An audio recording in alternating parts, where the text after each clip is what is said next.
new incoming requirements concerning removable and replaceable batteries in the EU. And these requirements, they can be found in Article 11 of the EU Batteries Regulation, which essentially mandates that end users must be able to, using common tools, remove and replace batteries in their own devices. And of course, that has massive implications on the supply chain, hardware design, and so on and so forth. So that's what I will do my very best to explain in this video. Just to be clear, this is an area of compliance that is still evolving, but I think I will be able to at least explain the basics.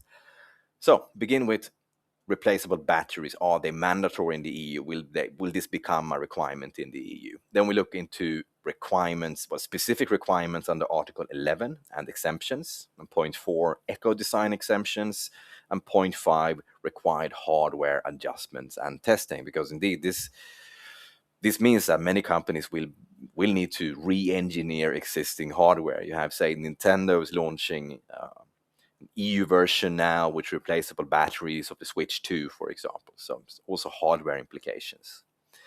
Okay, now before we get to that point, you can go to compliancegate.com/checklist and download a free step-by-step compliance guide. Okay, are replaceable batteries required in the EU? Will they become required?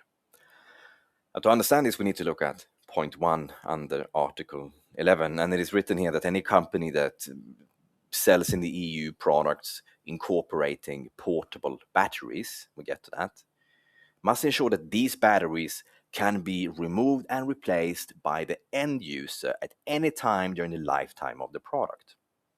Okay, and the second part mentions that the definition of a readily removable battery is if the battery can be removed with common tools, okay, like a screwdriver. So what this means is that you need to design battery compartment in such a way that it can be opened and the battery can be replaced without special tooling or sending the device to a service center.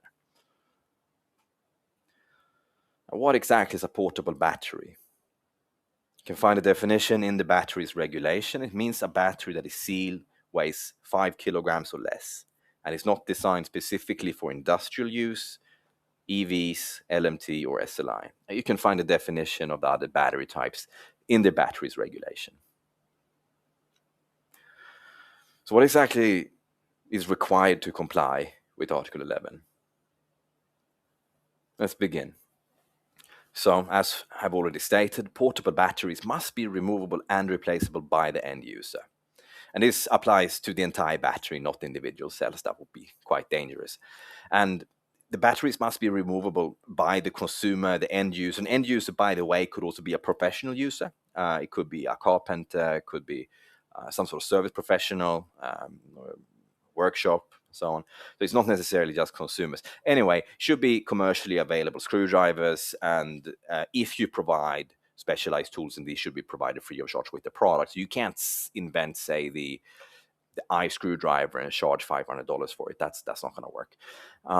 And again, sending to a service center is not a compromise. It's not an exemption in that case.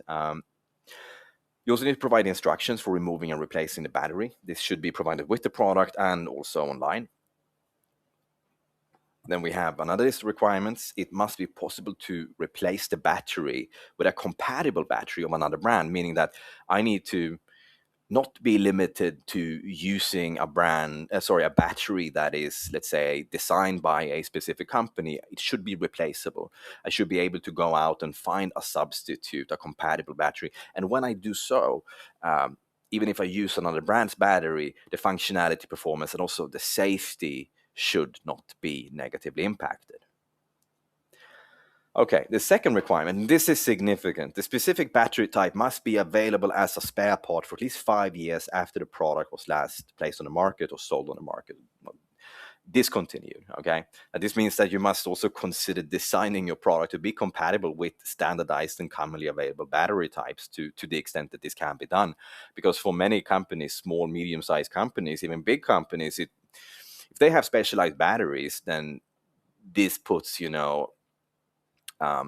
this means that they have to carry a much heavier burden as compared to if they're using some sort of standardized battery. And I think we're going to see a lot more of that. Standardized types of battery compartments, batteries, battery packs, and so on. And the last requirement is that software must not negatively affect the replacement battery. So you can't have firmware that will detect if you're using a brand battery, and if that's not the case, then performance would be degraded or something like that. I don't know all the scenarios when that would be an issue. But anyway, it's written in Article 11. And as I mentioned, removing and replacing batteries should not require specialized tools, and it shouldn't require the involvement of a service center. Let's look at exemptions under Article 11, because there are quite a few. And it is written that certain products may be designed in a way that makes the battery removable and replaceable only by an independent professional. It doesn't take away the requirement to design the product in such a way that it is removable and replaceable. It's just that it can be done by an independent professional. Now, note the term independent professional. That's also important here. Now, anyway, appliances designed to be subject to, water, water streams, water immersion, I don't know, water heat pumps, maybe, I'm not sure. Professional medical imaging and radiotherapy devices. And then under point 3, the obligations in point 1, which is what I just discussed, they do not apply when it comes to devices that require continuity of power. I don't know what sort of device that will be. Anyway, you find this also in Article 11, point 2 and point 3. So there are some exemptions. It doesn't stop there.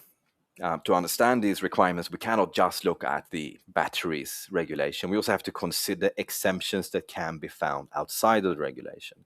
Ecodesign exemptions, to be specific. It took me quite some time to be able to trace this. Now, anyway, the European Commission issued guidelines concerning removability and replaceability of portable batteries. So this basically is a document that provides guidelines on how to understand Article 11 of the batteries regulation. And what is written here, the last paragraph, consequently, in the case of portable batteries included in products covered by regulation EU 2023-1670, this is not the batteries regulation, this relates to smartphones, that it says that for products covered by this regulation for smartphones, the removability and replaceability obligations in Annex 2 of that regulation prevails over those in the battery regulation. Okay, it's complex, I get that. So basically, if your product is a smartphone, other mobile phone, cordless phone, or slate tablet, then the obligations under Regulation 2023-1670 prevail over those in the batteries regulation, which I have been discussing up until this point. What does this mean? Well, we have to look into Annex 2 of the regulation that concerns eco-design requirements. And it is here written that manufacturers, importers may provide the battery or batteries referred to in point 1a only to professional repairers if the manufacturer ensure that the following requirements are met.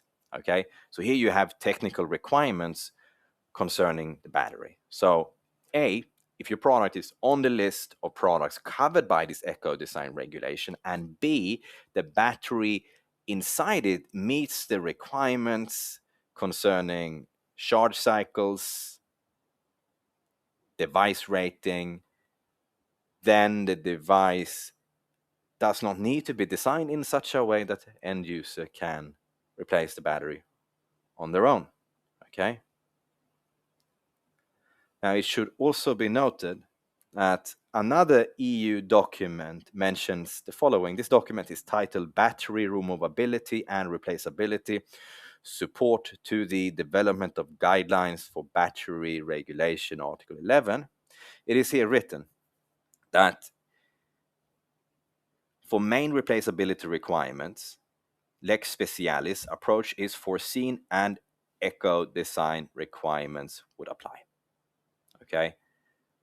Now, This is very important. The second bullet point. Other battery regulation requirements, spare part availability, software. Battery regulation does not make an explicit exception. So both regulation would apply at the same time. What does this mean? My understanding here is that even if your product falls under one Ecodesign regulation where you have these exemptions for battery replaceability, well, that would only concern the, let's say, requirements to the extent that the battery can be removed by a professional service provider, for example, a professional technician. But you have other requirements that still apply, like the spare part availability, that the battery must be available on the market for a certain number of years and so on, and the different compatibility requirements and so on and so forth. And I also want to mention that the EU, the Commission, is often referring to eco-design requirements. What I just mentioned now, smartphones, right? Like, how many of you listening to this video will come from, I don't know, Samsung or Apple? Probably not that many. But it is possible that other exemptions will exist in future versions of existing eco-design regulations or entirely new eco-design regulations. So to understand this, you got to look at Article 11 and then look at any other regulation, in particular eco-design regulations that may apply and may contain exemptions. Okay, I think that's the structure they are going for. So how can companies comply with the new requirements?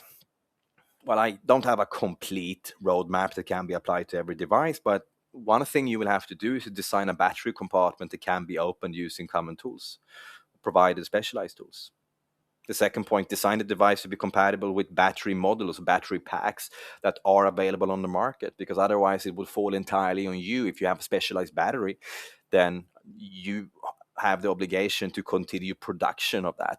Because my understanding, looking at Article 11, they do not specifically say that this company must be the one providing that spare part. But of course, if you have a specialized design of the battery, then that will be the only way to achieve this. Now, who knows? Maybe that's going to change in the future so that they do require it from the individual companies. But I think that will be very difficult for small to medium-sized businesses. So I think the future of hardware, the way I envision it, is that we're going to look at a lot more, let's say, standardized modular solutions when it comes to battery packs and so on and so forth. Just like you wouldn't sell, I don't know, a custom designed AC adapter. You would you get standardized one, USB Type-C or whatever.